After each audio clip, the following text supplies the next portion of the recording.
Okay friends, to get started on this job, there's just a couple things that I like to mention. First of all, safety, safety, safety. You need eye protection and hand protection. Now that we've gotten that out of the way, there's going to be several parts of the suspension that we're going to have to kind of remove or disassemble.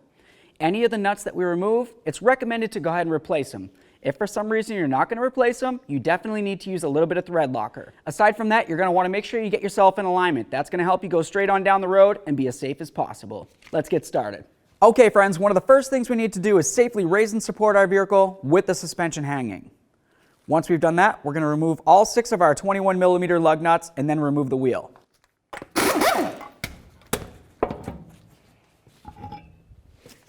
Now that we have the wheel off, we have a nice clear view of our front strut.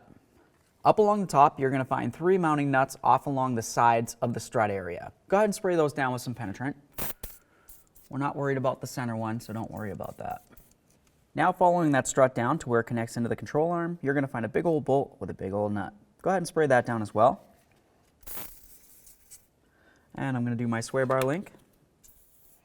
And I also like to do over at the tie rod ends, so that way there when we get our alignment, it'll be nice and freed up. The next thing we need to do is remove our nut right down here on the lower aspect of the strut. I also like to hold the bolt on the other side with a wrench.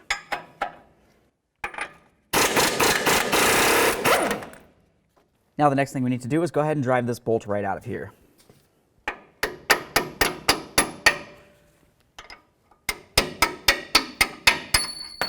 So next we're going to take off our 3 mounting bolts up here. You have one there, one over here, and one right there. Do not touch this center one. You don't need to do anything with that.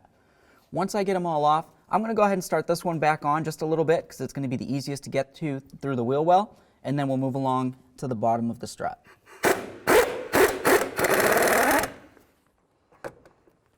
Now the next thing we need to do is go ahead and remove this outer tie rod end nut. Once we get that out of there, we're going to give the knuckle a couple bonks and try to break it free.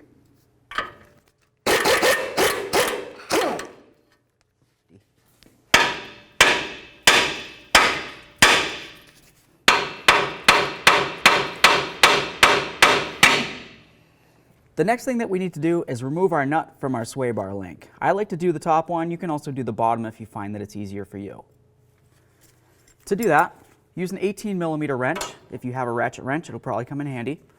Also use an 8mm wrench right up along the top here. The reason for using the 8mm wrench is to hold the stud on the sway bar link. We're going to go ahead and try to press these two together and remove this nut. There we are. Next, we're going to need to take off our upper ball joint nut. You want to do that approximately the same way. You can hold the stud if for some reason it spins, but use your 21 and get the nut off of there.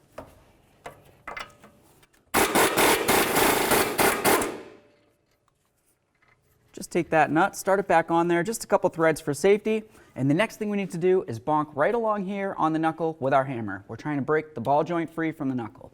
Now before we go ahead and bonk on the knuckle right here, I like to have a nice strap ready. The reason for that is because I want to make sure that the knuckle can't come pulling away too far and potentially put a tug on our flex hose here or even our axle. So just make sure you have something handy and let's move along. Okay, so I put my strap up along here and then up to there, and of course it's a bungee cord, so I will have a little bit of stretch.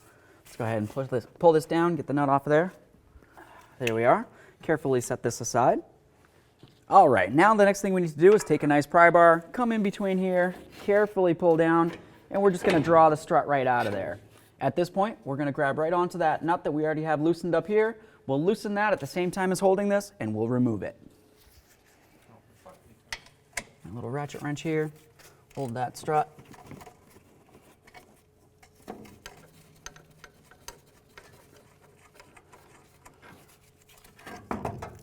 There it is, friends. Okay, friends, once you've compared your new strut to your old strut, we're going to get ready for an install. To start, what I always like to do is put a little bit of red thread locker right on the studs.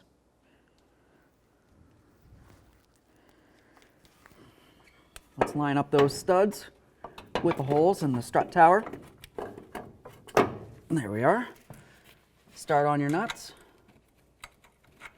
Now the next thing we need to do is take our pry bar, come right in between here, and just try to help our strut into the lower control arm. The next thing we need to do is have our bolt in our hand and grab a nice big pry bar. I'm going to come right underneath this control arm and then, of course, on top of the skid plate right there, just so I can lift up on this control arm. line up the strut with the control arm hole, put your bolt through. A little bit of thread locker on our ball joint threads here. All right, now the next thing we need to do is grab our knuckle, bring it up here, and we're going to grab the ball joint / control arm and pull it down. It's probably going to be easiest using a pry bar. Stick it right up here so it's going inside the coil area of the strut. We're going to carefully bring this over, and I like to have the ball joint nut in my hand.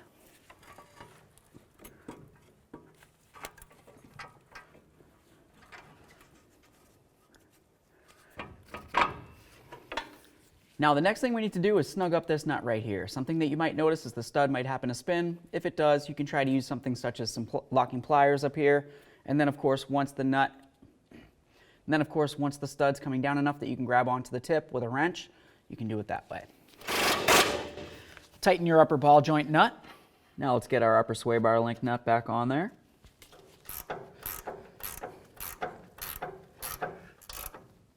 Okay, that's bottomed out. Let's get our tie rod end back on here, and of course our nut. Now to snug up our tie rod end, what you're going to notice is the stud will just spin as you tighten the nut. If that's the case, just go ahead and take your pry bar, apply some leverage to it, and then hopefully that'll help you.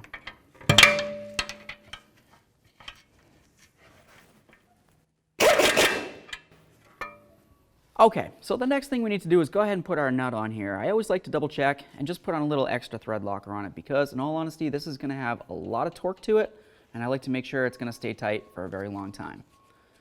Now we're going to go ahead and put our nut on there, just like that. Before we go ahead and tighten it up, what you need to do is put some load on the suspension. What I mean by that is take a nice jack, come underneath the control arm, and start jacking it up. You want to be very careful if you're on jack stands because we don't want to shift the vehicle. Taking a wrench from the back side, we're going to go ahead and tighten up this nut on the rearward side.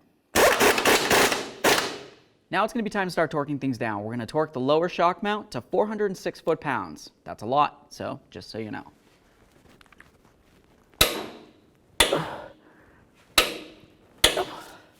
Now we're going to torque the sway bar link to 59 foot-pounds. Torque your tie rod nut to 85 foot-pounds. Torque your upper ball joint nut to 85 foot-pounds as well. Okay, so what we're going to need to do next is a couple different steps, and I'm going to list them out for you real quick. What we have to do is, of course, snug up these nuts that hold the strut to the strut tower. But before you can do that, we're going to get the wheel on here.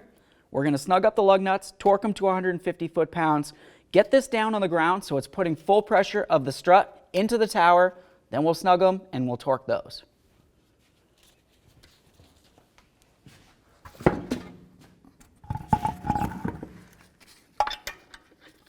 Okay, torque these to 150 foot-pounds in a crisscross manner.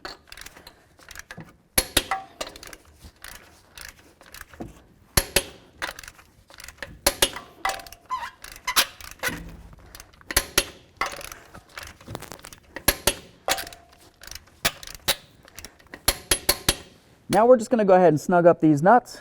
Something to pay attention to is the torque is only going to be 30 foot-pounds, so you don't need to make them super tight by snugging them up. Okay, now that everything's snugged, let's go ahead and torque these to 30 foot-pounds.